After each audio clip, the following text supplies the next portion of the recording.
Going to P2 ACS button press and leave the recharge off. Well done. Good race. I told you we would get passed up by the Ferraris. Well done. Great race. Don't know how, but fantastic. Well deserved. Thank you very much.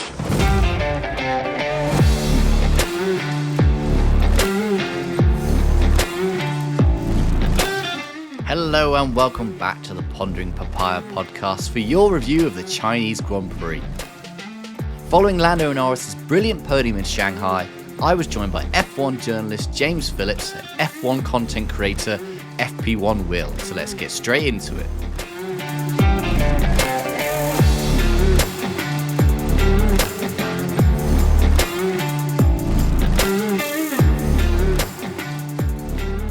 Joining me now, as promised, is Will and James. And first of all, chaps, huge thanks for joining me today. Will, what did you make of the race overall? I thought it wasn't a bad one, was it? But it wasn't hugely exciting. What was your opinion of it? As a Daniel Ricciardo fan, it was great up until about lap 33. After that, I'll be honest, I switched off a bit. But no, in general, I think for your Verstappen dominant race that we've grown quite used to in the last couple of years, this was pretty good. Mm-hmm. Yeah, it wasn't too bad, was it? Yeah, like even like you said, Verstappen won again pretty much at a canter, but at least we got some overtakes. James, what did you make of it? How did you find it? I second it from Will. It's not the most boring race, which I know is a bit of a poor measure these days for Formula One, but it was it had everything, didn't it? It has some spice, had some good overtaking, had some good strategy calls, a few howlers, and of course a Ferrari engine failure in the Sauber, which is unusual these days. Yeah, that was such a common sight a few years ago, and now it seems quite rare. Yeah, we'll get on to McLaren, obviously, and we talk about how Verstappen was the dominant force again, but of course he wasn't leading every lap of the race because one Lando Norris did at one point lead the race, so we'll start with him, obviously. Qualified P4, another good qualifying, not quite as good as the sprint qualifying, obviously, but still a very good one. Ended up finishing second, which I think if anyone heard our preview pod, I don't think any of us were expecting McLaren to be this good at this circuit. I mean, the pre-build, like not just from us as well, but the pre-race talk from McLaren is very much, this is a circuit that doesn't suit us. It's got low speed corners. It's got lots of straights. It's not going to be a good one. And yet we're coming away with a P2 and a P8, which obviously had some issues behind it. Let's start with Lando, Will. Like, just a great race overall. Like, we'll dig into exactly what happened, but like your overall thoughts on Lando's race and sort of what that means for him in the general context of how good he is as an F1 driver. Yeah, I think he kind of slipped onto the radar initially for me. I think we got towards the end of the race, and I thought, oh, Lando's actually going to keep second place. I thought he just hadn't pitted yet. But that one-stop strategy worked really, really well. I think there were a few doubts going in over whether it'd be feasible. Then the safety car probably helped us out a bit with that. But yeah, a really solid race. It's podium number 15 now, isn't it, in his career? So still lacking that win. I think it's a nice redemption given what we saw in the sprint earlier in the weekend. Yeah, you're right. He's still just lacking that win. This is 8th time he's finished second, I've realised, in his career, which seems incredible that he hasn't managed to quite get that win over the line just yet. Let's get into his race a little bit on, because you mentioned obviously that safety car, and that really did help. So started on the medium, as a lot of the drivers did, especially within the top 10. And then he put an incredibly long stint, so he went to lap 22 and then finally pitted. And it looked like a situation a bit where he was going to get caught out, but not caught out, but a bit unlucky, the virtual safety car, because obviously Bottas came off, had the engine problems, and then we had this weird lull, excuse me, where this weird lull where it was double yellow flags, and then the virtual safety car came out when Lando had already passed the pits, but luckily he was able to get in back the next lap. Like, James, how important do you think that safety car was in terms of Lando's race? And do you think a podium was in contention if that hadn't have happened? For me, it saved his bacon. That safety car was vital, because when the virtual safety car came out, it came out at exactly the wrong point. Leclerc was able to dive into the pits, pit tire straight away. Lando missed it. So had the race started after that point, Leclerc would have had much fresher tyres, and he might not have zoomed past straight away. I think Lando would have given him a run for his money, but I don't think a podium was in contention. I think it would have been long gone. So that safety car was bang on vital, and it fell at exactly the right time this time, which of course was a lot better. His pace after the safety car was just phenomenal. The fact that he was able to pull away from Leclerc, because I was a bit concerned that Leclerc might still try and get within DRS within a lap or so. But it was just complete. It was just a masterclass in how to manage your tyres on a safety car start. He just drove off into the distance, kept Leclerc behind him, didn't challenge Max, but then again, that was never going to happen. Mhm.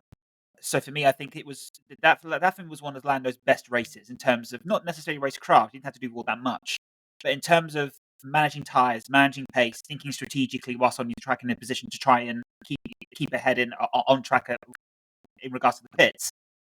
For me, that was his best performance today.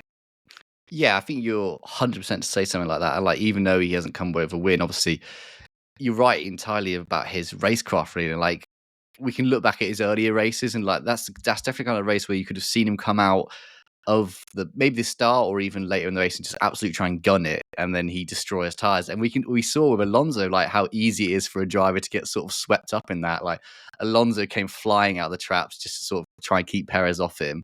And eventually, obviously, that hurts him down later down in the race. And it is something that McLaren picked up on, because Will Joseph, who's obviously Lando's engineer, said basically Alonso is burning through his tires. Like, we're going to be fine kind of later on. So, yeah, you're exactly right. This is sort of the maturity level of we're seeing of Lando now in his later, I say later career. He's still only about 24, but his fifth year in the sport kind of thing. Obviously, not only did he do well to keep Leclerc behind, but he also kept Perez behind to get the P2. Like, Will, were you surprised by that Perez just couldn't keep up with him in that sort of second half of the race? And I think the gap by the end of the checkered flag was over 5 seconds. Were you surprised that Perez wasn't able to close that gap? I was definitely surprised that Perez couldn't have more of a go, especially when you look at Verstappen's pace out front. But then again, this is a rather familiar story with Checo, and it has been a better start to the year, and a much better start to the year, it has to be said. That said, it was around Miami where things started falling apart last year. We're getting to that point in the year again, and there have been a few cracks still. Australia being the big one, maybe this one. I don't know. He's still got a podium, so it's still good. But looking at the pace that car had, he probably should have been closer. But we say this every year now. We say this almost every weekend now. But I think, again, I think we should maybe more focus on the positives for Lando, because he drove so well, and keeping that 5 second gap is not easy. If it was maybe a 1-2 second gap, I might have put Dirty Air to blame, but clearly that McLaren has some sort of pace in, as you said, a circuit where they were, coming into the weekends. I think they called it damage limitation, didn't they? Mm-hmm. They did indeed. Yeah, you're exactly right. And I sort of wanted to get into that a bit more. Like, James, why was this McLaren car good? I appreciate that's quite a hard question because you're not working within the MTC, but every prediction sort of had McLaren definitely behind Ferrari, and like I'd admit, even myself, sort of even Mercedes might be quicker than them this weekend. But for some reason, they found speed. Like, what do you put that down to? Do you reckon that's just data not correlating between the testing at home and then the track, or what is it really? It's, as you say, it's really hard to quantify, because F1 cars they're so particular. They're creatures of habit, but they can change in a flash. It can be a combination of a multitude of things. It could be the track surface, it could be the air temperature, it could be the way the front wing was set up for the downforce to go over the rear. I'm talking really basic stuff now, not knowing completely what I'm talking about, but it could be a combination of aerodynamics with weather temperature, tire surface temperature, all sorts of things. But the fact was that they found a really good setup window. And I know we're going to get to Oscar later, but Oscar didn't find that same level of pace as Lando did. Lando got that car into the absolute sweet spot of setup in combination with the on-track conditions, and that's why he flew. We'll never know the full details. You say we don't work in the MTC, but if McLaren can do that sort of pace, it's another what I would class as difficult, and I use that in inverted commas, difficult circuit. They're going to rise to the top again very, very quickly in terms of being the second fastest team, because they had pace over Ferrari this weekend comfortably, as we've said. First time Ferrari are off the podium in 2024. So the gap at the moment is very high. I don't know the exact point margin to Ferrari in the Constructors' Championship. I think it's about 50, 60 points. It's possible they can still claw that back, but they need to have the car performing at 2023 levels to do that again. But in answer to your original question, it could be a multitude of different things. But for sure, they got the car into the absolute sweet spot setup. Yeah, you're right. And you did ask me to do some quick maths there. I think it's 55 off the top of my head. So yeah, around 50. Let's say around 50, and not embarrass my GCSE level maths. Yeah, you're right. Like, I think everyone thought, even Norris, he mentioned after the race that he thought he even had a bet of how far Ferrari's going to be ahead of them. So obviously he's going to be a bit out of pocket after this weekend. Let's talk about, I think you're right to mention that window. And I think if anyone listened to our preview pod again, that we mentioned that just having the one practice session due to the sprint was obviously going to massively help McLaren, and as we saw with Lando. So we sort of touched on Lando, obviously a great race for him. Let's move on to Oscar then, because he obviously had a bit more of a difficult race. He started 5th, finished 8th, but obviously there was a lot of circumstances around that, stuff that happened. So he pitted lap 16, one of the, not the earliest, but one of the earlier ones to pit, medium onto medium. And then again, he pitted in under safety car conditions to go from medium onto the hard. But it was after this safety car, wasn't it, that he was the last one in a human dominoes, in a race car dominoes, wasn't he? So obviously, I think I'll get my order might be a little bit mixed up. I think Sainz braked, Alonso braked, and then obviously Piastri braked, Ricciardo braked, but the one person who didn't brake was Lance Stroll. And obviously Lance Stroll hits Ricciardo and then he hits into Piastri. Initially looked like Piastri didn't have too much damage. He looked like he got away with it, especially in comparison to Ricciardo. But we saw as the race went on that his diffuser was basically destroyed and he was losing time. Finished P8, which obviously still very good. What did you make of Piastri's quite eventful race throughout the weekend? Oh, I mean, bring me in with the Ricardo accent. Go on, yeah. I've got a theory on that, actually. I think really Stroll was trying to do Ricardo a favour. It was, I appreciate you had a bit of a rough time at McLaren. You want to get back at Piastri for stealing your seat, so that I just won't break and send you into him and do the job myself. But yeah, no, in all seriousness, yeah, that did kind of curtail what was already quite a difficult weekend for Oscar. In the sprint in particular, he was really far behind. They took the gearbox out, didn't they? I think between the sprint and actual qualifying, and I believe they found something. So beyond that point, his weekend did seem to get better, but that said, he didn't have that pace advantage that, say, Lando had up in P2. I think a lot of that you've got to put down to experience. I mean, Piastri's returning to a lot of circuits this year. This will be a brand new track for him. Norris, admittedly, has raced on it once 5 years ago, but that experience in what is quite a unique circuit in Shanghai, I think, is come in really valuable. So, bearing in mind he's effectively a rookie at this point at this circuit, he's done a fairly decent job, and I think in a difficult weekend with little practice as well, they only had one free practice session before jumping into sprint quali. I think it was a pretty good weekend, a lot of positives that he can take out of it. Yeah, you're right. As much as we talk about the teams having not a lot of time for setup changes, those young rookies, and I think there was 4 of them. I think it was Joe, Logan Sargent, and another one who escapes my mind, who never obviously raced on this circuit before, having to get up to speed. Like you said, it's quite a unique circuit. It's very much a tyre destroyer. Like, it can be very harsh on tyres.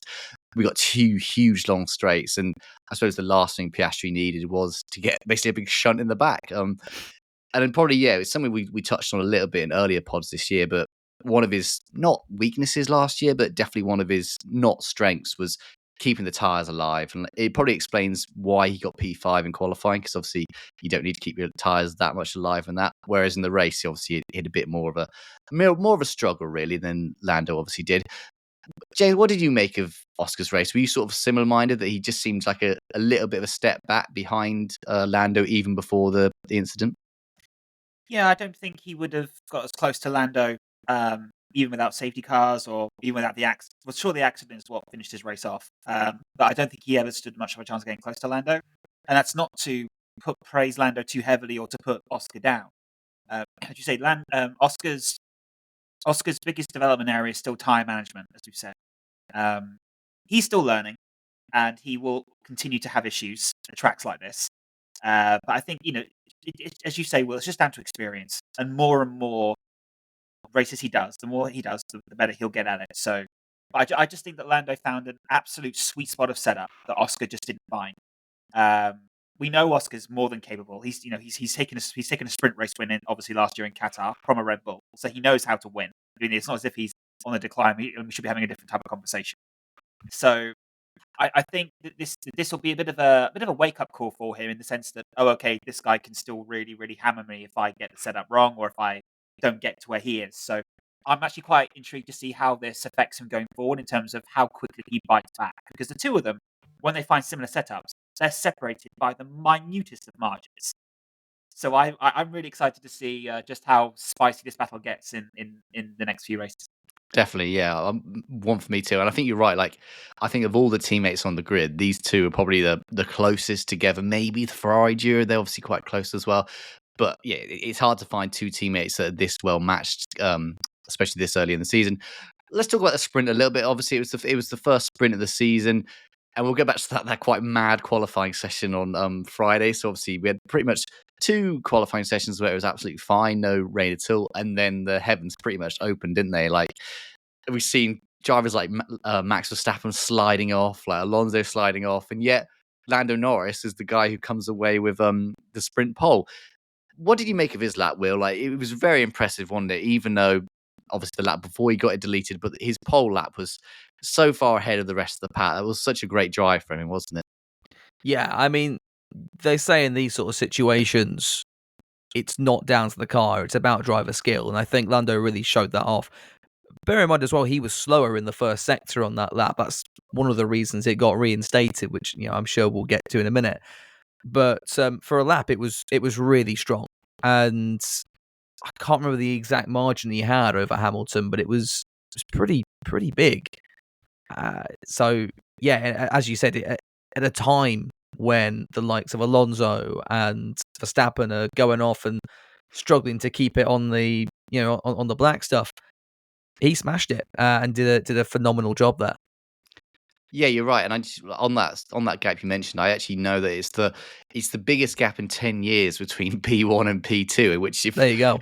If you consider what we've had with Verstappen over the last few years, and obviously Hamilton before that, it shows just how far ahead and just how good Norris was. Really, you mentioned it there. We had a little bit of confusion with deleted laps. So if anyone was watching live, sort of Lando obviously put in a very good lap, but even in the background of the camera shot, we could see him sliding off for the final turn, and yet, as Hamilton crosses the finishing line for the final time, suddenly Norris jumps back up to the top of the standings. The way it transpires was the FIA essentially deleted a lap they shouldn't have done. But James, what did you make of that process? Because obviously, while it's fair enough they've reinstated a lap that was legal, you could also argue it's not fair on Hamilton, who was out on track at the same time, who could have maybe improved a little bit if he knew he didn't have pole in the bag. Like, what did you make of that whole situation? Unfortunately, this is not a new occurrence, Mhm. and there's no nice way of saying this. The FIA sometimes are F1's best advocate for shooting itself in the foot, Mhm. and this was another firm example of that. Toto Wolff said that he didn't actually disagree with the decision, which I think was helpful. Had he disagreed with it, I think we probably would have had a bit of a different maybe outcome later on in the evening, maybe another 5-6 hours, and the lap time was deleted. Mhm. Personally, I don't really see this as anything new. It's going to continue to happen. I don't know what the answer is for it to stop. That's the worrying thing. Once the FIA make a decision, that decision should stick. You shouldn't have to, even if it's a mistake, to a certain degree, particularly when things are like in qualifying. You shouldn't be saying, "Oh yeah, sorry, yeah, we made a mistake, and we'll just reinstate that lap," and then, because that has consequences. You say for Lewis, because then he stopped pushing and then was never going to be able to get pole position. Mhm. So I honestly don't know what the answer is to that. They've got to book their ideas up. I just don't know how they do it. Yeah, I mean, we could say that for decades, couldn't we, about the FIA? That's a very common statement. Can I add to that as well, and just say that, okay, one mistake, fine, it can happen, we can accept that. But the FIA this weekend, there were some strange calls. You had the Bottas safety car, where they waited till he was basically strolling up and down the circuit before they decided to put it out. You then had their penalty point decisions. So the tap between Sainz and Alonso, which I would have put down to a racing incident, is apparently 3 penalty points for Fernando. But they've only given 2 penalty points for Stroll for taking a look at Ricardo's prostate. So I mean, it's insane. This weekend in particular. Bear in mind, a few years ago they were talking about completely redoing this and changing everything around in the bid for more consistency. Even in the space of one weekend, it's been a bit of a joke. But I mean, how long was that safety car out for? Oh yeah, Like, how they long fell was it out asleep. for? Why was it out for so long? I Yeah, get Verstappen's winning, and a few people fall asleep every now and then, but the stewards should be, I mean, even Verstappen was saying, why are we still under a safety car? Like, let's get into that a bit more, because obviously we have this issue with Bottas. He pulls off to the side of the circuit. Fair enough, it's quite a way off the side of the circuit, but I think that camera angle that we had where you had Bottas in the foreground and then cars just going by really showed like how dangerous and silly this was. Like pretty much anytime you see a car beached on the side of a track or parked on the side of a track, pretty much a safety car comes out almost immediately. And there was definitely a lull. I mean, I never heard this radio message, but apparently Lando was effing and jeffing his head off when they called that VSC just after he'd gone past the pit lane. James, what? I mean, obviously you don't work in the race stewards department, so it's a bit harsh to ask you what was going on. But why do you think they did have such a big gap between having the VSC come out, but then also pulling a full safety car out just a few laps later? I think it could be that it's just an experience of the Chinese marshals, the team, because it's been 5 years since F1 was last there. I do also think the FIA is suffering a lot at the moment from an overly cautious approach after the I'm not going to name the race, but I'm sure you know which one I mean. The Michael Massey incident in years. I think it still continues to haunt F1, but it has led now to a far too cautious approach. And they want to keep our cars on the racetrack. But as you say, that shot of about Bottas out of his car, putting his steering wheel in with the cars speeding around, it just begged belief. And you should say, well, they keep saying, oh, we're going to change it. We're going to revamp the entire structure, which obviously they've done. It still hasn't solved the problem. I just cannot recall decisions being made that are this, I can't say the word, but dim for many, many years. And it's a worrying trend that they really have got to get on top of. Yeah, in terms of how we fix it, Will, I mean, obviously, marshals, if most people don't know, they're pretty much all volunteers. Like they all come up through their country's sort of motorsport systems. Obviously, in the UK, it's Motorsport UK that train the marshals for Silverstone. I'm sure every other country has something similar to like that. While that's great and sort of it's really good, the enthusiasts, and obviously they're very skilled people, they're very trained people. You don't just sign up and go and marshal an F1 race one weekend. Like you've done a lot of training at that point. Do you think we should be in a situation, maybe also with the stewards, that we have the same marshals and the same stewards every weekend? Because then, especially with the stewards, at least you're getting sort of like the same consistent viewpoint, like regardless of where you are. Like, yes, that would cost more money, wouldn't it? But do you think that's a better idea than sort of leaving it in the host country's hands? Yeah, so I like James's point actually of it being, because it's been 5 years, there could be a bit of rustiness there. I know usually if there's a new venue, like with Saudi Arabia a couple of years ago, they had some of the marshals from Bahrain come down and act almost as a guiding hand, effectively, to those newer volunteers. I think also in their defence, Bottas's car, I believe, was stuck in gear, so it did end up looking a little bit. I'm stealing this joke from, I think it was Tom Bellingham. It did look a bit like a Mr. Beast challenge of last person to touch the F1 car gets to keep it. Yeah, it was. I don't know whether we need marshals that travel around the world, because from a cost point of view, from a logistics point of view, it's difficult enough. And would those people want to stay away from their families for so long? Probably not. From a stewarding point of view, I think it should make more sense. I don't know how much of the team are constant every weekend, how much actually spins around and rotates, but again, we're not talking about consistency issues over the course of a year now. We're literally talking consistency issues across a Grand Prix. And that does imply that clearly training-wise, something's gone wrong. And there has to be a fix there somewhere. Yeah, we'll get on to all the race incidents in a moment. I just wanted to, again, while on the subject of FI making weird decisions, I want to go back to the Sainz incident in qualifying, because obviously he has a crash in Q2, spins, his front wing takes the bulk of the damage. He's very much parked on the side of the pit lane straight, and yet he can restart the car and get going really. And like, he makes Q3, I think it was P7 or somewhere around there. He qualified in. Aston Martin obviously protested because Lance Stroll finished P11. Obviously, would have been in Q3 had Sainz not recovered. But I think again, this is just an example of where we're talking about the inconsistencies. That the stewards basically said the rule book is too vague for us not to do this. Like, you're not supposed to be able to restart a car, but you can do. But they said, is the time frame too long? And like, you're right. There's very much like, not only is it a problem of the FIA, but like there's different sections within the FIA that are sort of disagreeing with each other, saying you need to make this more clear because we can't change the rules because of this. So very much the stewards are having an issue with not only applying the rules, but the rules themselves being such a weirdly worded, very vaguely worded. So they basically can't do what common sense says, really. So that was just another little point about more inconsistencies, not just in the race. Like, let's go into incident by incident. I'm going to sort of ask you both if it was a fair penalty or not. So this is a pretty obvious one to start with. We're going to start with Stroll.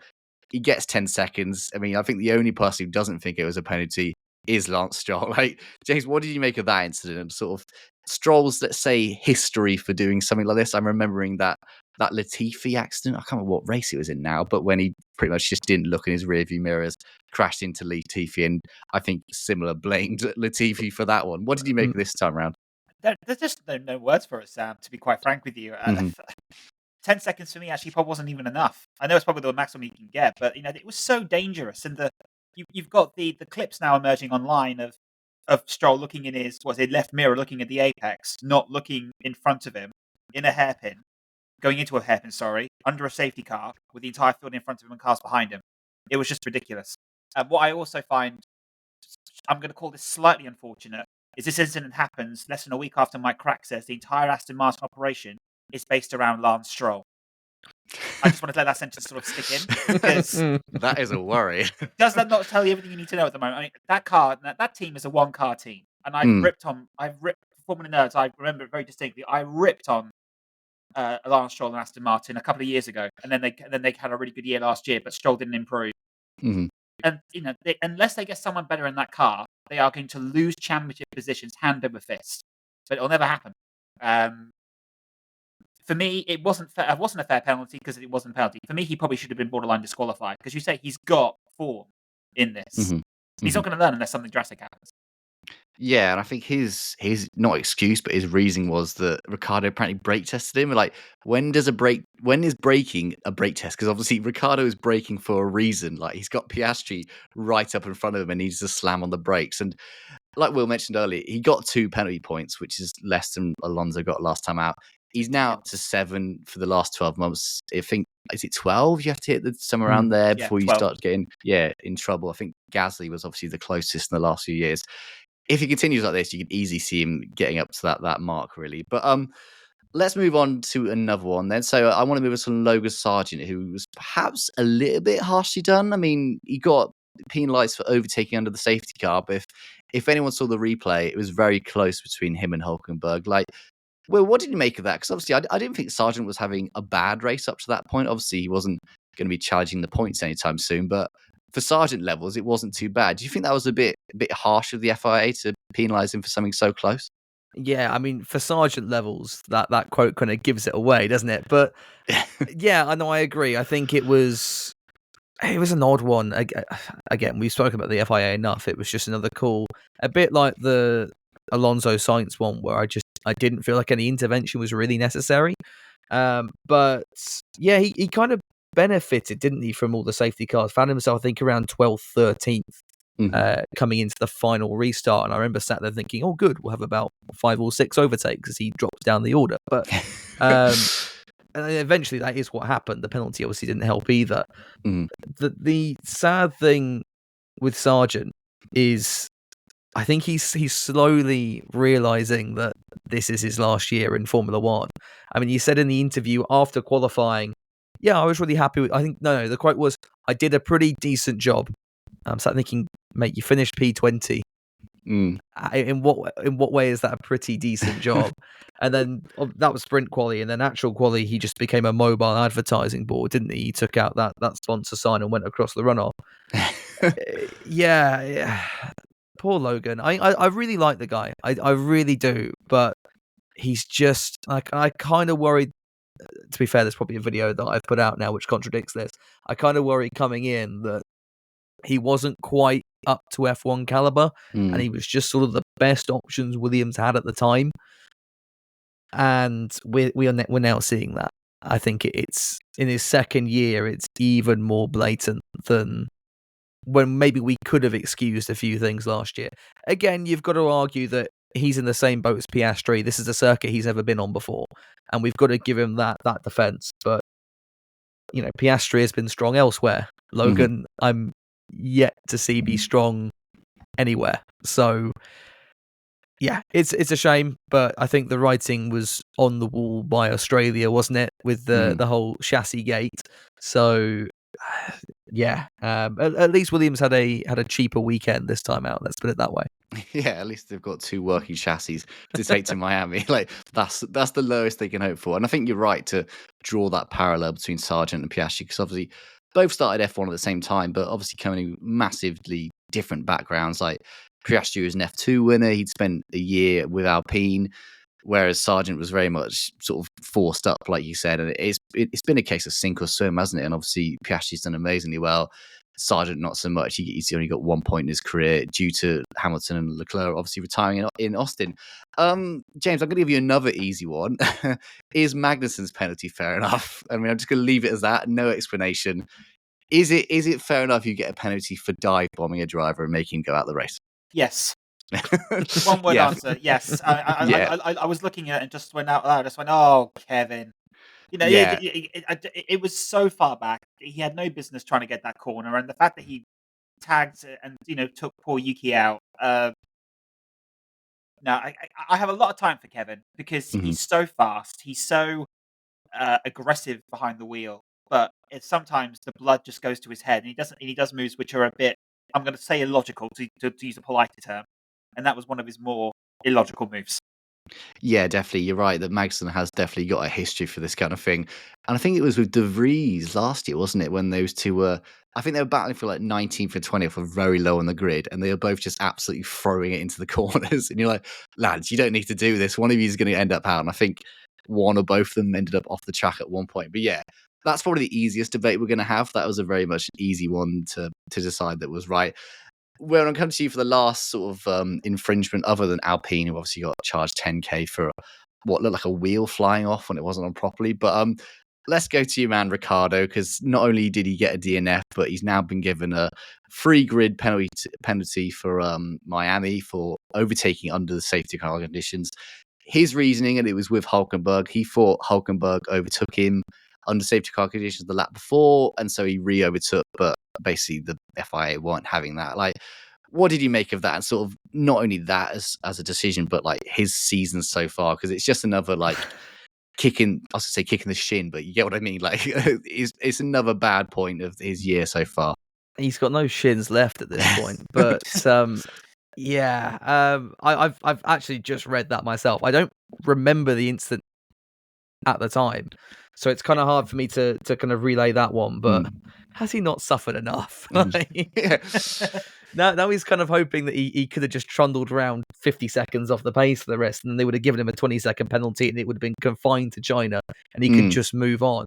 Miami, which is not a nice circuit to overtake on, yeah, it's gonna hurt. As a Ricciardo fan, I'm thinking, he's got the DNF. What more do you need to give him? But from a fair point of view, okay, if that's what he's done, then he's broken the rules, then the penalty is that's what he's got to just suck it up and deal with it. But yeah, not the best circuit to get a grid drop. And well, I would say given his quality performances over this year, but we are seeing a turning point. There was a tweet that really annoyed me, and it went viral after Australia, that basically compared the deficits between Ricciardo's first 3 races and De Vries' first three races versus Tsunoda, and it factored in or it didn't factor in. Sorry, the lap that was deleted in Australia because Ricciardo went a little bit wide at turn 5. If you put that in, you actually see a trend of him getting closer and closer to Tsunoda. Got really close in Japan. Now with this new chassis, it looks like a turnaround. I am admittedly scraping the bottom of the barrel, and I fully accept that. And I have been told many times I'm doing that, but I will stick by him. I will stick by him till the day he races his last Grand Prix. James, you've got a point. I'm now dreading this. Go on. No, I'm agreeing with you, Will. Oh, good. Nice. Because All right. the difference between De Vries and Ricciardo is night and day. De Vries found the barrier far too often. He was never happy with the setup. He never found any kind of sweet spot with the car. Politically, he was always on the back foot. Ricciardo is not in that position this year. Because I wrote about this barely 2 days ago. Because there were comparisons being made between his time at McLaren and what was going through now, because they gave him a new chassis, didn't they? This weekend. Yeah. We haven't seen this. If he'd gone into that chassis and was tailing around at the back, hadn't out-qualified Yuki, and was just terrible, we'd be having a different conversation. But that new chassis, I think, is something that hasn't been talked about very often, because it's helped. And it's helped big. And I think going for the next few races, we should see Daniel getting closer and getting better. But I really disagree when people say, "Oh, he's always like Nick De Vries." He really isn't. And I bet it's a psychological thing as well as just the chassis. The chassis change. I know they didn't find anything in the old one. There's always chances that those things go unnoticed. But given how switched on Formula One teams are, I'm taking out Sauber in this, but given how switched on the other 9 F1 teams are, you'd think they would have found something if there was an issue. Part of me does think it's psychological, and the only preface I do have is that China again is a unique circuit, and I think Ricciardo said this himself at points over the weekend, and I think he said in 5 races time, if we're still here, then yeah, I'll be like, right, it was the chassis, but this is it's quite a nice mindset to have. I think he's sort of saying this is good, but I'm not going to sit here and say, yep, I'm fixed after one race. Let's see what happens in Miami. Let's see what happens in the first half of the season. And yeah, I'm just praying he holds on to that seat till Hungary so I can see him live, and then I'm done. That's good. Fine. Yeah, and I think it's a great point you make about psychological things with Ricciardo, because I think I'm going to say maybe him and Perez are probably the 2 drivers that you feel are most affected by their confidence. I think when they get in a bad run, like we saw with Ricciardo in McLaren, obviously Perez last year with Red Bull, when they get in this bit of a slump, they do find it a bit hard to get out, and maybe even Norris to an extent as well. He sometimes gets in a bit of a rut and can't get himself out of it. But as a segue, speaking of Miami, let's do a little tiny preview of that race, just because I want to bring up a point that McLaren have sort of brought forward a lot of their upgrades. I mean, we've been talking for a few weeks that McLaren's first upgrade is going to come at Imola, but now we've heard it's going to come at Miami. James, how big do you feel those upgrades are going to be? Because, I mean, if they're anything like last year, aren't they? McLaren are going to be doing very well. Do you think we're going to see a similar level of improvement, or do you think it's going to be sort of a marginal gains thing? Not at Imola. Sorry, not at Miami. No, mate. The reason why I say that is because the first upgrade package they bought in 2023, I believe, was at Azerbaijan, which showed a slight improvement, but it got them into Q3, and it was the good foundation for them to get the Austria upgrade, and then of course we know what happened after that with their escape losses. So I think for Miami, we'll see a small improvement. You might see Oscar and Lando closer together, and they'll probably be maybe qualifying in 3rd and 4th a lot more. On merit, I say on merit, but obviously, in dry conditions, all conditions more. But I don't foresee an Austria level jump, just because I don't think that's possible this year. But they'll get closer to the front, but it won't be this one.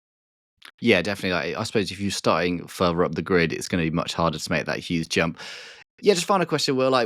What are your expectations from McLaren in Miami? Because, I mean, it's hard to tell now, isn't it? Because we would have said that China's not a circuit that suits them, so who knows what Miami's going to be like. But I appreciate it's a very hard question this far out. But are we expecting more of the same, McLaren, to be up there challenging with Ferrari and Red Bull? Yeah, I mean, let me just say that, look, I've got an engineering degree. I was so good at it, I've become an F1 YouTuber. So, let's just stick that out there first. But, I'm inclined to agree with James.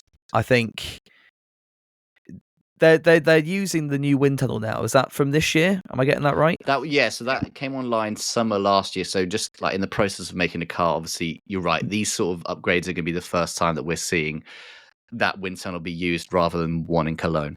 Yeah, so I think that raises even more unknowns. Again, I don't think we're to expect anywhere near an Austria level jump. That was unique. I don't think, if anything, we'll see that from any team for a good few years, if ever. Again, it was such a monumental jump that, as so many people have said in the past, does not happen in Formula One. So we'll see. I think it's a bit of a risk, if anything, given Miami and how close the walls are, how many sort of serious accidents we've seen there in the past. There's a chance that, either Lando or Oscar makes one mistake in practice, wipes out the upgrades, and then, you're in trouble. They want the upgrades quickly, but maybe it would have been a safer bet just to bring them in for Imola, where the walls are a little bit further away. But as for the actual question, it's hard. I think we'll see some level of progress. I don't think we're going to see a Red Bull challenger yet.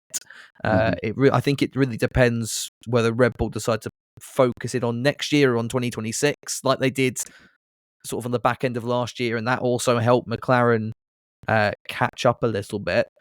If they do that, then maybe at the end of the year with a few more upgrade packages, we might have a shot at a legit McLaren win without anything befalling Max or Checo, but it should be a step in the right direction. I think it's a big test for that new wind tunnel, though. Yeah, and one we're massively looking forward to. And of course, we'll bring you a preview of that race in a couple of weeks' time. But yeah, that'll do for now. Obviously, a great race for Lando in particular, but McLaren as a whole. I think 27 points in total, which is nothing bad over the course of a weekend, which is supposedly damage limitation. But my thanks again to both you chaps for joining. I'm sure we'll speak to you again later in the season. Cheers, thank you for having us. Yeah, pleasure.